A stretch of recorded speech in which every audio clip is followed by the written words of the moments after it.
It's such a silly thing that happened to me in 1955, but it's true. And I'm telling you folks, you won't believe it. Charlton Heston was guest starring that week, and we had just rehearsed a takeoff on the parting of the Red Sea scene from his new movie, The 10 Commandments. Cut! Good rehearsal, everyone. That's the last time I have Charlton Heston on the show. This is terrible. The market's up. Isn't that a good thing, Don? You're talking about the stock market, Mary. I'm talking about the supermarket. Roast beef's up 9 cents a pound. Uh-oh. Says here Jack lost the America's Favorite Comedian of the Year award. Uh-oh. He was so sure he'd win, too. So who did? Fred Allen. Uh-oh. Which one of us is going to break the news to him? Mary, I'm Jack's longtime associate and devoted employee. You tell him. Jack, Mr. Heston's complaining about the extras. Which extras, Fred? The marquee chimps? What's he fired up about? He says they're upstaging him. Well, that's the best part about acting with chimps. Everyone watches them, so you don't have to work as hard. You know, I bet if Charlton ever did a movie with chimps, it'd be a big hit. Charlton Heston, star in a film with chimpanzees? Not in a million years.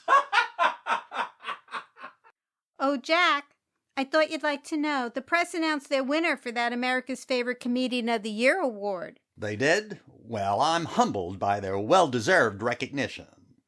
Is that today's paper? Let me see it. Oh, you don't need to. Why not? I'd like to read what they wrote about me. But I'm not done reading the society page. Society? Who cares about society? Not everything's about you. That's fine. I only want the part about me.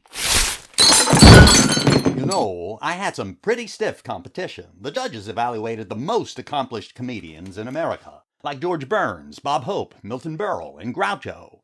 But you know, you can only have one winner. And those judges are experts in recognizing the immense talent it takes for comedy. Fred Allen! They voted for Fred Allen? Fred Allen won the America's Favorite Comedian of the Year award? What do those judges know about comedy anyway? Calm down, Jack. You'll spook the chimps. Lunch, everyone! 1 hour! You know what? Why don't you give Fred Allen a small token of congratulations? Show him you're the bigger man. That's not a bad idea. Let him know I'm not envious. Who cares if you won a silly little award? That's the right attitude, Jack. Say, you know that tiny curio shop not too far from here? I'll bet you can pick up a little something for Fred Allen there. That's just what I'll do. Oh, Mary, I have a question. Yes, Jack? How little a little something is enough to make me the bigger man?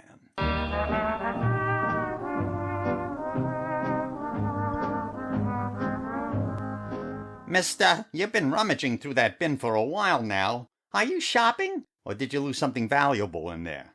I'm looking for a little something to give as a gift. Something that says, I appreciate you? Yes. How did you know? You look like the type who has to suck up to somebody.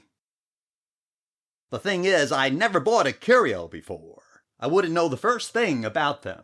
Mister, you come to the right place. I've been dealing in curios for 25 years. Is that so?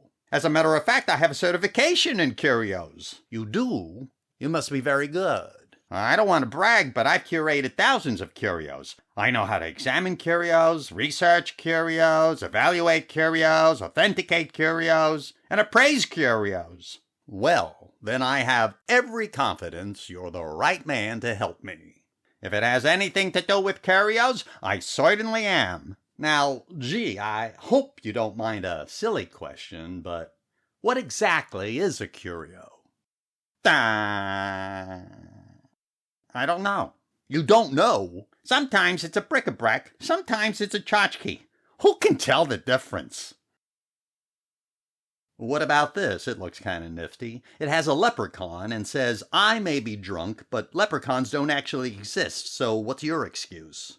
Is this a bric-a-brac or a tchotchke? Oh, that's a doodad. How much is it? $10? $10? Doodads don't come cheap, my friend. What do you have that's less than $10? Well, don't rush me. It's on the tip of my tongue. That would be a knick-knack. Fine, show me a knick-knack. Well, let's see now. Can I interest you in an old lamp in the shape of a monkey ballerina? Well, I don't know. She's wearing a hula skirt. What else do you have? How about a picture of a weird clown crying?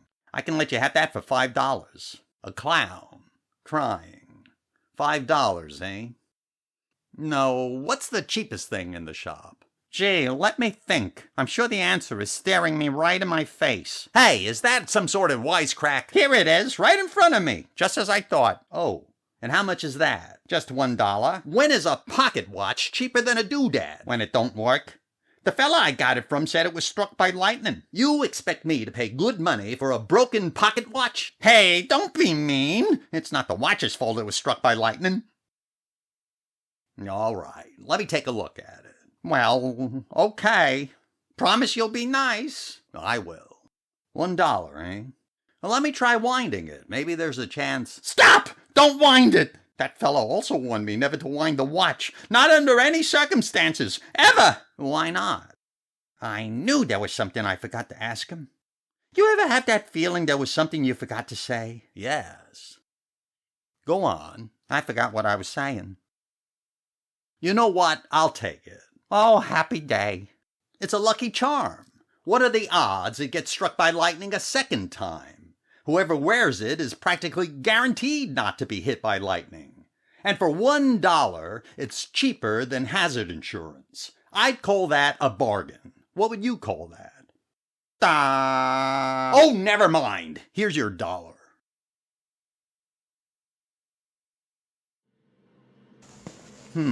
I think I'll keep the watch. I could use good luck. Don't mind it, huh? What's the worst that can happen? It's already broken. I have to find out. I just can't help myself. I'm such a bad boy. Well, look at that. It runs backwards. That's what all the fuss was about. Hey, a Model T. Some things never go out of style. And there goes a Chevrolet Roadster. What a beauty. I haven't seen one of those since, oh my gosh, the 30s. And to think some people have the nerve to tell me my Maxwell's antiquated. It's only 20 years older than those cars. Well, back to work. I hope Charlton doesn't get too upset. Little Barry Gordon's coming in this afternoon to do a scene. If Charlton thinks the chimp's upstage. Cut! Good rehearsal, everyone! That's the last time I have Liberace on the show. Hey, what's going on here? Oh, Jack, this must be the actor we've been expecting from Central Casting. Oh, good. Now, you understand the part. We're doing a sketch where you're my twin. Got it? Now cut that out! Perfect! Harry Kahn? It's been years. Wait a minute. Who let him back in? On second thought, no, that wasn't very convincing. Harry, call Central Casting, have them send another actor. And this time, someone without so many wrinkles. Wrinkles? You got it, Jack. Yeah, I know, buddy. The listeners won't see you. It's just that from his spot on stage, Mr. Benny has to. Mr. Benny? Listeners? Harry Kahn? You see, that's what I mean. I never react like that. I'll show you. Someone says something to me, then the first thing I do is I put my hand on my face, like this, see? The secret is to just use 3 fingers, and then only say, well, like that. What are you telling me for? I created that move. Oh, I get it. You can stop auditioning now. I'm sorry it didn't work out for you. We'll call you if something more suitable for someone of your age comes along, all right? What kind of gag is this? No, I just told you it's, well, like this. 3 fingers. If this is someone's idea of a joke, I don't like it. This is worse than that time at the Bijou when Zeppo Marx hit my violin every time I put it down.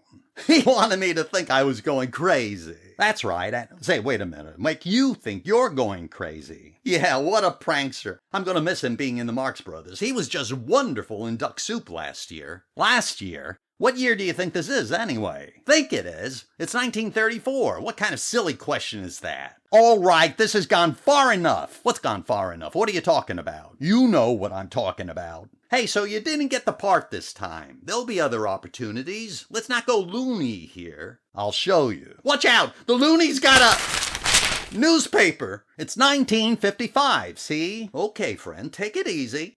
Harry, help!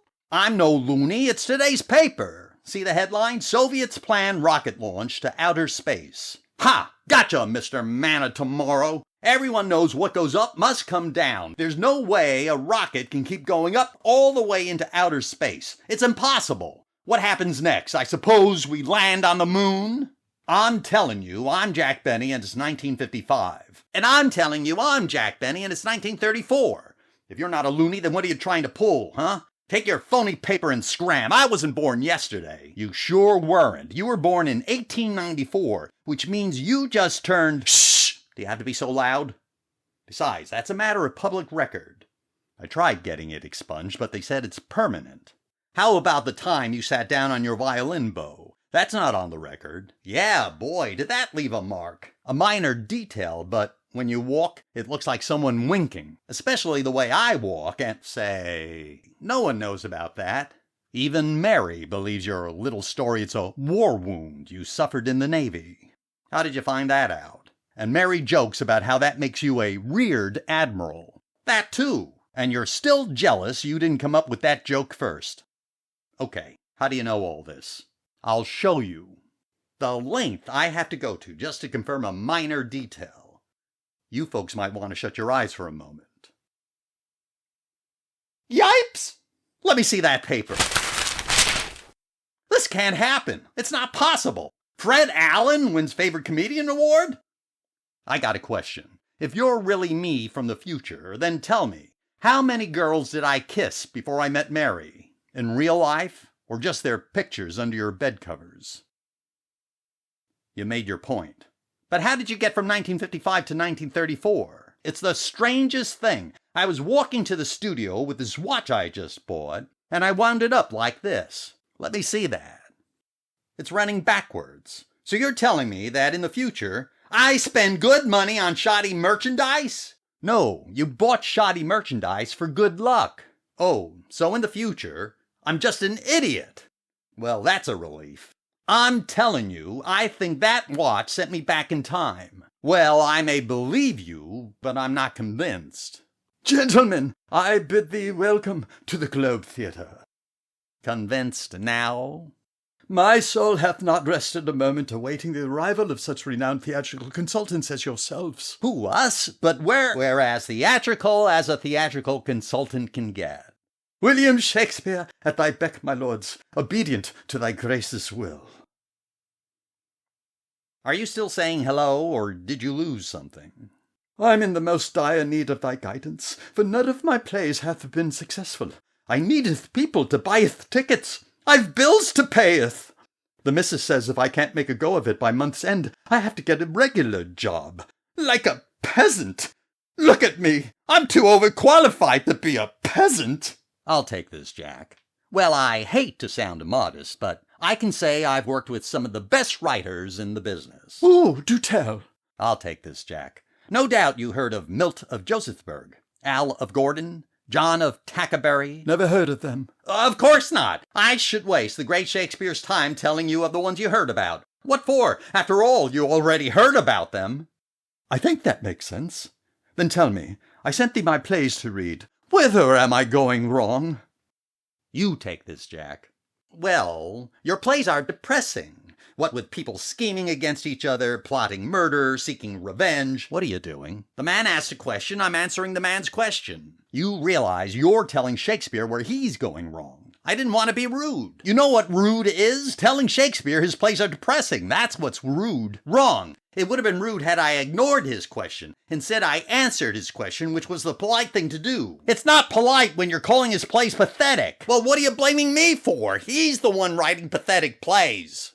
People scheming against each other. I have not written anything like that. But I like the idea. See, he likes the idea. Your turn. Now you give him advice. Have you ever considered working with chimpanzees? Murder and revenge. 'Tis far better than that insipid love story I've been writing. A love story? The one I sent you? Romeo and Juliet? You see, that's what I mean. Juliet plays dead, Romeo thinks she died, so he drinks poison and dies, and then Juliet stabs herself. Who in their right mind calls that a love story? What brilliant plot twists! I'll rewrite the play as a tragedy. You're very good. I can no other answer make but thanks and thanks.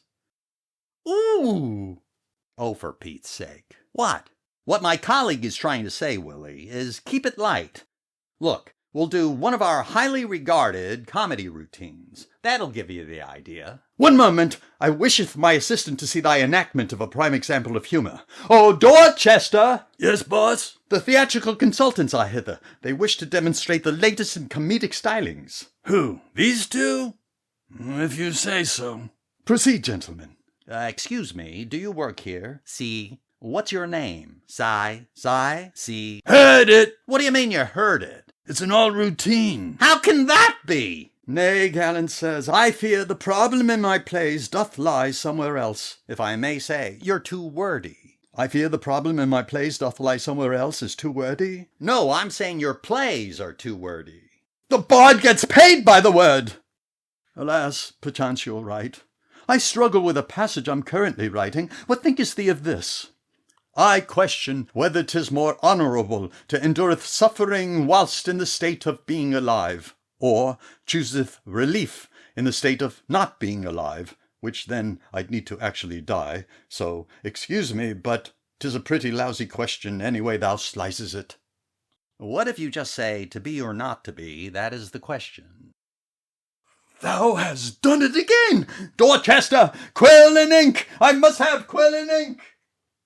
Gee, I think I found my true calling, helping Shakespeare write. Your true calling? You can't be writing Shakespeare's plays for him, especially by feeding him his own lines. Imagine me sharing writing credit with the great William Shakespeare. I can see it now. The complete works of Shakespeare and Benny. Are you crazy? Maybe you're right. So you're thinking the credit should read Benny and Shakespeare. Okay, you're not crazy. You're certifiably insane! We can't interfere with history. It can change the future. Wait a minute. I'm not even mentioned among the nominees anymore. Yipes! I've got to get back to 1955 right away before you completely wipe me out of existence. I'm the one who has to get back. Without me in 1934 first, you don't exist in 1955. But if I'm back, then obviously you existed before me. But if I'm not back, then I don't exist after 1955. And if I don't exist, then you won't exist even if you existed before I exist. Stop confusing me! Let go, it's my watch! What's yours is mine! Not until 1955, it's not! Your Majesty, announcing the... Who are you? I'm Jack Benny. I'm Jack Benny, too, just older than him. Not too much older, just a little. Sire, announcing Jack of Benny and Jack of Benny the Elder. Elder? I said just a little older. Oh, goody, the travelling minstrels I've been expecting. But first, it's tribute time. Tribute? What tribute? What's he talking about? 'Tis King John's birthday. You've brought a gift, haven't you? Well, we didn't really have time to shop, and for a special occasion like a king's birthday, we'd need to put some thought into it. That trinket shall suffice. Or you can have my watch. The travelling minstrels, grace upon his highness John, King of England, this unusually tiny sundial. Very chic. Thank you. You may begin the entertainment, minstrels. All right. There's this little routine we do. Wait! Where is the Royal Chamberlain? I want my Royal Chamberlain! Summon the Royal Chamberlain! Summoning the Royal Chamberlain! Oh, Winchester! Yes, King? The travelling minstrels have arrived. They wish to amuse us. Us? Well, me. Who? These two? If you say so. You are commanded to make me laugh. Proceed. Excuse me, do you work here? See? Heard it! How could you have possibly heard it? That routine was created by our court jester. Your court jester? He came up with a routine about size? See? In the court jester championship match between England and Spain. Summon the court jester! Oh, jester! Jester! Yes? You're the court jester? Yes! You look familiar. I don't see how that's possible. We just met. I could swear we've met before. If I met you before, that would make me swear too. You came up with the routine about size. See? Cut that out! Perhaps you two have another mirthful lark in your repertoire? Well, let's see. Oh, here's a joke for you. An extremely wealthy man has his eyes set on a very beautiful 25-year-old. But the problem is he's 65 years old.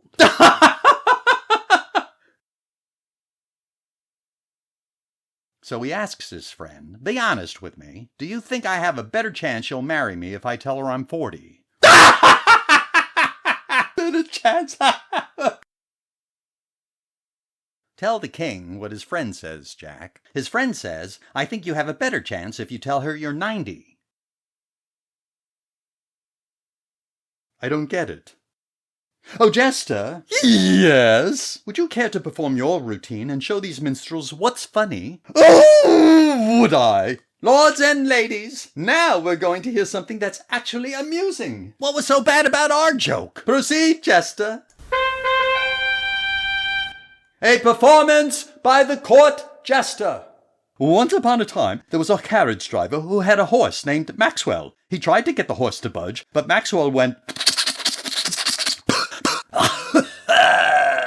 Wait a minute. So they're on the road, and the driver says, this carriage making stops at York, Doncaster, and Peterborough. Wait a minute. But a highwayman stops them and says, your money or your life? Didn't you hear me? I said your money or your life. And the driver says, I'm thinking it over. Stop that. Why? The king's right. It's funny. I can use it on my show. You did use it on your show. Something strange goes on here. These two claim to be funny men, but they haven't evidenced any demonstrable sense of humor.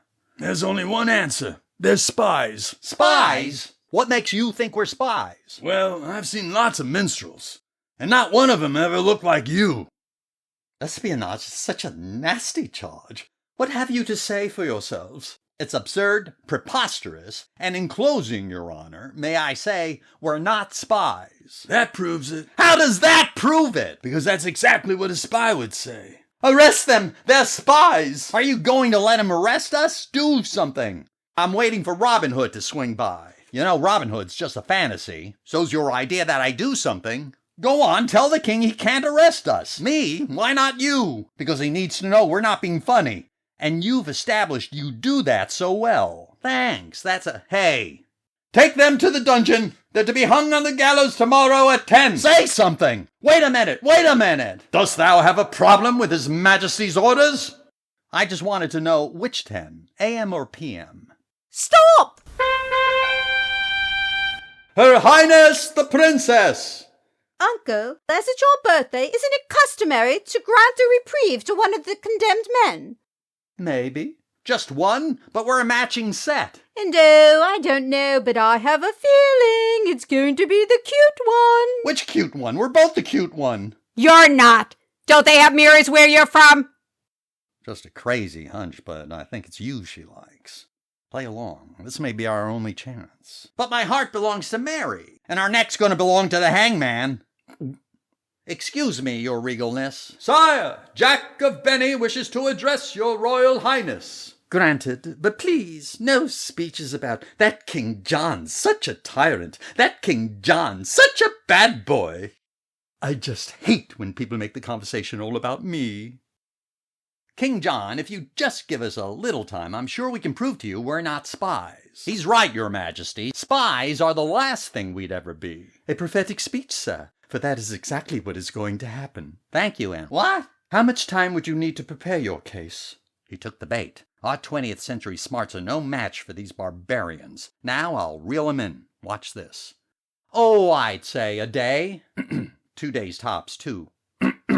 3 days. Make it 3. And would you care for a quiet place you can put your case together undisturbed? If it's not too much trouble. I'd be more than happy to oblige. Thank you. My pleasure. Guards! To the dungeon with these hooligans! Prepare the gallows! Comedy is hard. Maybe I don't have to give her all my heart. If we're lucky, that's not the part of you she's interested in. We gotta get out of here and back to our own times. Gee, you think so? But how? Every time we wind that watch, it runs backwards and we go further back in time. I wonder what would happen if we wound the watch the other way. Then it might run forward instead of backwards and we'd go forward in time. Why didn't I think of that? You just did. Now you're confusing me. But what good is it? King John has the watch. How goes the day, minstrel man? Can you get us out of here? Not that we don't love your dungeon. It's just that my doctor wants me to get more fresh air. I wasn't talking to you. But I get stuffy and flush and break out when I'm cooped up. I said I wasn't talking to you. I'm trying to spare you the trauma of seeing me look like an overripe pumpkin. You're not my minstrel man. He is. Who, me? Yes, you. You're my cute little minstrel man, aren't you? Who, me? Darling, I spoke with Uncle. He's agreed to spare your life. Who, him? What about me? You're a goner. I can tell Uncle you approve the terms of your freedom. You've got yourself a deal, princess. Once I'm free, I can figure out how to get you out of here. Then I'll tell Uncle you agree, and then we can plan our wedding. Yes, that sounds perfect. Wait a minute. Wedding? What wedding? Our wedding. That's the terms of your freedom. It is? Well, I can't marry you if you're executed, can I, boopsie whoopsie? Watch. What? Watch. You want to watch. Believe me, this close-up, she doesn't get any better looking. Oh, watch.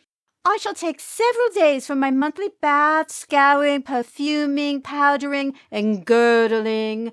But the day after I'm free, we can plan the wedding for then. Say yes, Jack. Yes. For the sake of everything holy, say yes. But you see, I'm already spoken for. Oh, good. At least you tried. Poopsie whoopsie's making the princess sad. I guess I have to sacrifice myself, so... Princess, I'm available. No one wants you. I'm sorry. It's just that my heart belongs to another. I hope you're not too disappointed. Disappointed?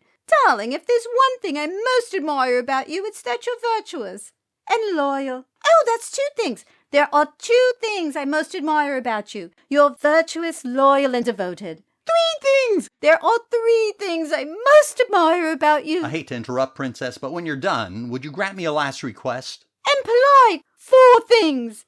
What a man. You know that little bauble we gave the king? The tiny sundial? That's right, the tiny sundial. I need it back.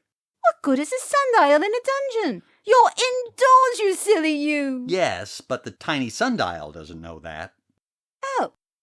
I'm afraid Uncle locked it away in the royal vault. It's not easy to get to. It's deep below the castle, across a moat. The moat's filled with crocodiles, and there's a guard station down there. He's been down there since the days of William the Conqueror. Hasn't come up once. Hey, that's a great idea for a gag. Write that down, Jack. I'm right on it. But I feel so uncivilized without it. It's the year 1200, silly boy. We're all uncivilized. Look it, you just got to get me that sundial. Oh, I can't resist your big blue eyes. If Poopsie Whoopsie wants his tiny sundial, then I will sneak into the royal vault and get Poopsie Whoopsie his tiny sundial. Don't go anywhere. We won't. I wasn't talking to you. Poopsie Whoopsie better hope Princess gets the watch, or Poopsie Whoopsie's getting both our goosies cookty wookty.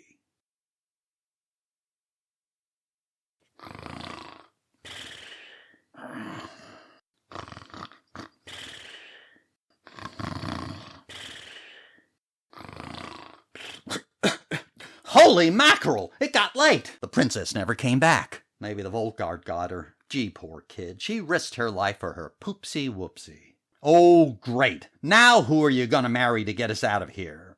Hello? Don't even think it. The princess sent me to tell you she's got a little behind. Are we talking about the same princess? Here comes her highness now. I baked you a pie. There's only one slice. So I got hungry. I don't feel much like eating, thanks anyway. Me neither. It's not for you. It's for my Poopsie Whoopsie. Are you certain you don't want to try? It's mincemeat. Now I'm double sure. Have you ever tasted the princess's mincemeat? Go on. I think you'll be surprised. I'm not sure what you're suggesting, but I can't say I like it. Wait a minute. Maybe he's hinting the princess put a file in the pie. We can break out of here. But if we do that, won't we get in trouble? Take the pie! I'll slip it under the door. Well, looky what we got here. You could say the princess seasoned the mincemeat with thyme. Get it? Thyme. Say, you're a pretty funny fella, aren't you?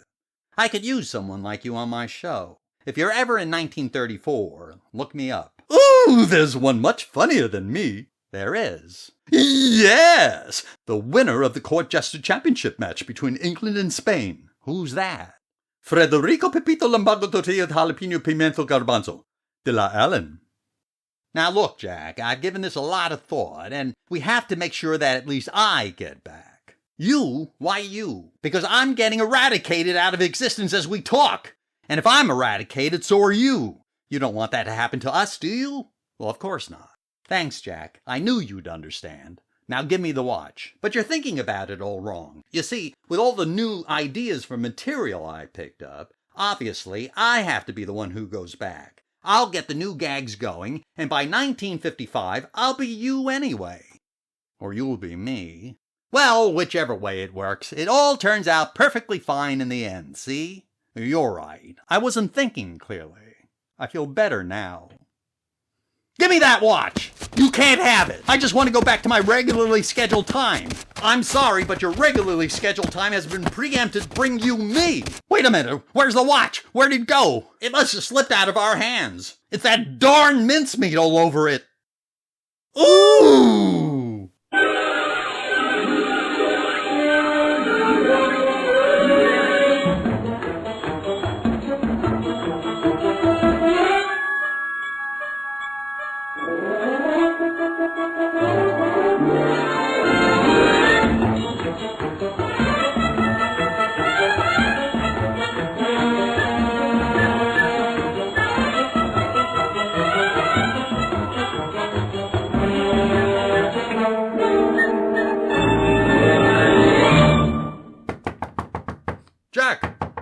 Jack, are you in there? Jack, open up! Don, get in here! Jack, where have you been? We've been looking all over for you. Don, I've got some questions for you. Shoot, what is it? It's 1955, and I'm on TV, right? You're its biggest star. I do a comedy program. The funniest show in America. Who wrote Shakespeare's plays? Wow, I didn't see that one coming.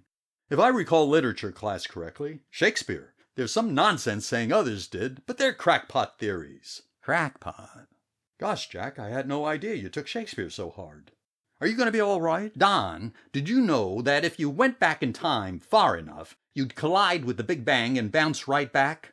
Is that a wisecrack about me? No, it just happened to me. I'll call for a doctor. Why? Don't you feel well? The newspaper.